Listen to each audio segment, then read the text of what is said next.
আসসালামু আলাইকুম বন্ধুরা, একজন গুরুত্বপূর্ণ একটা কমেন্ট করেছেন, ভিউজ কখন বাড়বে।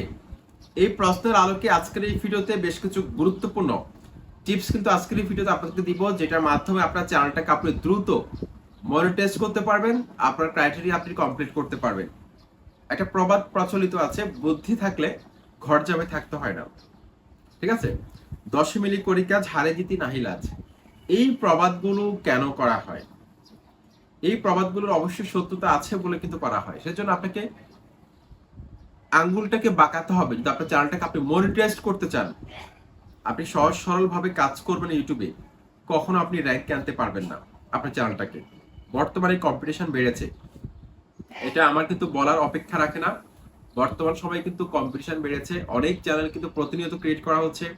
এক একজনের 3টা 4টা আরো বেশি চ্যানেল রয়েছে। এই কম্পিটিশনের মধ্যে যদি আপনি টিকে থাকতে চান, চ্যানেলটাকে ভাইরাল করাতে চান, সেক্ষেত্রে অবশ্যই আপনাকে কিন্তু কন্টেন্ট এমনভাবে তৈরি করতে হবে, কন্টেন্টের সাথে সংশ্লিষ্ট যে বিষয়গুলো রয়েছে সবগুলোর মধ্যে আস্তে আস্তে ইমপ্রুভমেন্ট নিয়ে আসতে হবে। তাহলে তো ভিউজ বাড়বে। এখন ভিউজ বাড়ানোর জন্য আমাদের কোন কোন বিষয়ে খেয়াল রাখতে হবে, সেই বিষয়ে এখন আমি কথা বলবো। বন্ধুরা, আমরা যে বিষয়টা দেখি, একটা চ্যানেল যখন আমরা নতুন খুলি, সেই চ্যানেলে যত ভালো ভিডিও আপলোড করা হোক না কেন, সেই চ্যানেলের মধ্যে কিন্তু ইউটিউব বুস্ট খুব কম করে থাকে। সেই চ্যানেলটাকে ফ্রিতে বুস্ট ইউটিউব খুব কম করে থাকে, ইমপ্রেশন একদম কম দিয়ে থাকে।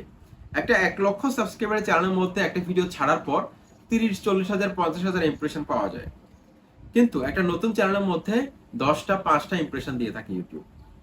কারণ আপনার চ্যানেলটা নতুন, ভিডিওর সংখ্যা কম, আপনি এখনো টেস্টিং মোডের মধ্যে আছেন। আপনি আসলে ইউটিউবে রেগুলার কাজ করবেন কিনা ইউটিউব এখনো কিন্তু জানে না। সেই জন্য একটা নতুন চ্যানেলকে যদি আপনি ভিউজ বাড়াতে চান, সেক্ষেত্রে অবশ্যই আপনাকে টপিক সিলেকশনের ক্ষেত্রে অনেক মনোযোগী হতে হবে।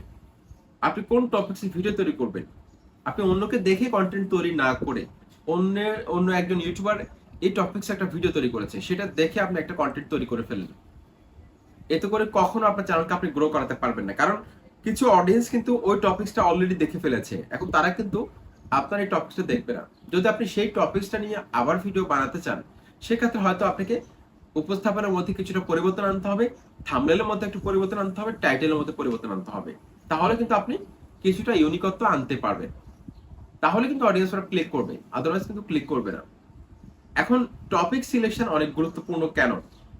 যদি একটা নতুন চ্যানেল আজকে খোলেন, সেই চ্যানেলের মধ্যে যদি আপনি এভারগ্রিন কন্টেন্ট নিয়ে কাজ করেন, অর্থাৎ যেসব কন্টেন্ট সারা বছর চাহিদা থাকে, সারা বছর চলে, এই ধরনের এভারগ্রিন কন্টেন্ট আস্তে আস্তে ভিউজ দেয়।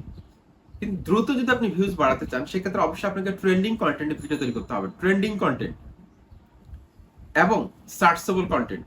ট্রেন্ডিং আর সার্চেবল দুটোই কিন্তু কাছাকাছি, যদিও ওয়ার্ডগুলো ভিন্ন।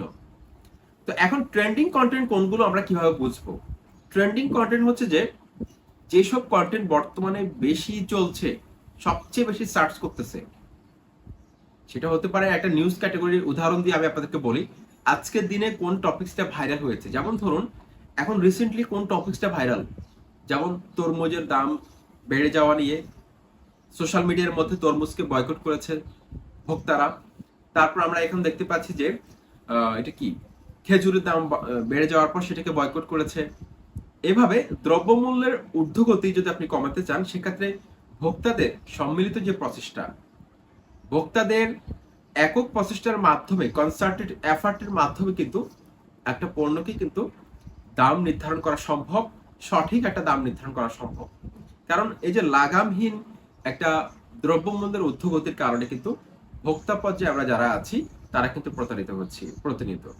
তো এই বিষয়গুলো কখন কোন টপিক্সে চাহিদা থাকে, যেমন চকবাজার, ঢাকা চকবাজারে ইফতার নিয়ে যারা ব্লগ তৈরি করছে তাদের ব্লগগুলো চলছে ভালো, বা বাজার নিয়ে, বাজারের বর্তমান অবস্থা নিয়ে, গ্রামের উদ্যোগতি নিয়ে, এগুলো নিয়ে যারা কন্টেন্ট মেকিং করছে সোশ্যাল মিডিয়ার মধ্যে, তাদের ভিডিওগুলো ভাইরাল হচ্ছে। এখন আপনি আমাকে প্রশ্ন করতে পারেন যে আমি তাহলে কোন টপিকস নিয়ে ভিডিও তৈরি করব।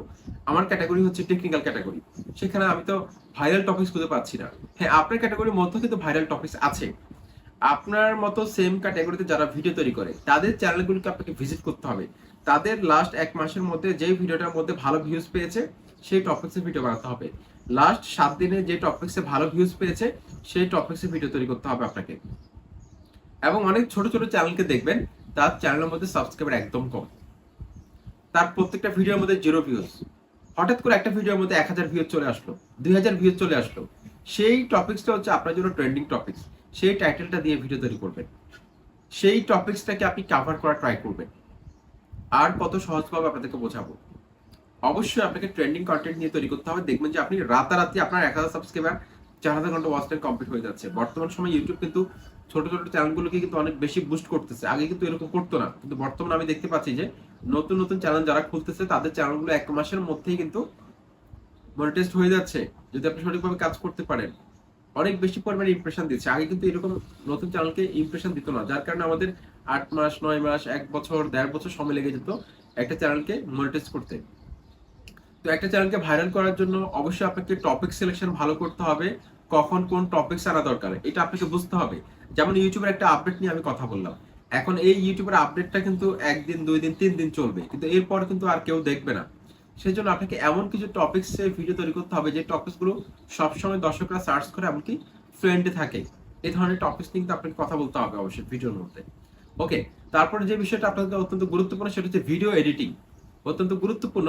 আপনি যেই ক্যাটাগরিতে কাজ করেন না কেন, একটা পুরনো বিষয়কে যদি নতুনভাবে আপনি ভিডিওতে আনতে চান, সেক্ষেত্রে আপনার এডিটিংটা যদি সুন্দর হয়, সেক্ষেত্রে একটা পুরাতন বিষয়টাকে কিন্তু দর্শকরা দেখবে। আপনার ভিডিওতে যদি আপনি এঙ্গেজমেন্ট বাড়াতে চান, সেক্ষেত্রে আপনাকে এডিটিং এর কোনো বিকল্প নেই।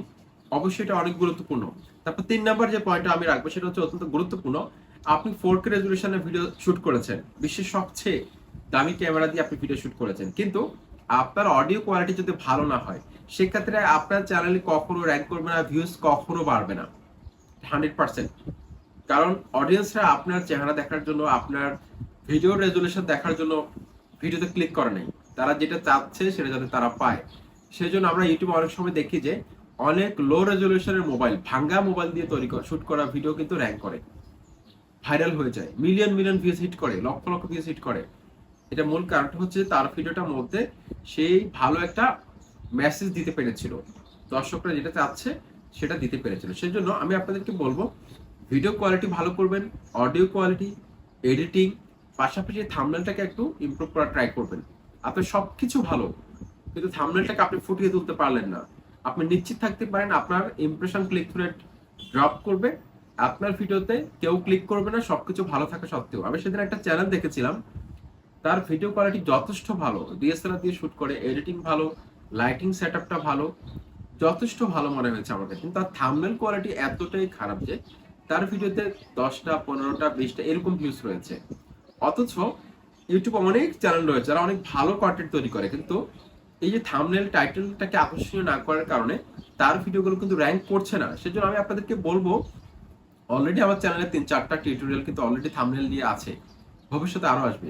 যদি আপনার চ্যানেলটাকে আপনি ভাইরাল করতে চান, অবশ্যই আপনাকে কিন্তু এগুলোর দিকে মনোযোগী হতে হবে, আপনাকে সঠিকভাবে কিন্তু কাজটা করতে হবে। ভিডিও যদি ভালো লাগে অবশ্যই লাইক, কমেন্ট, সাবস্ক্রাইব করে মতামত জানাবেন। আসসালামু আলাইকুম।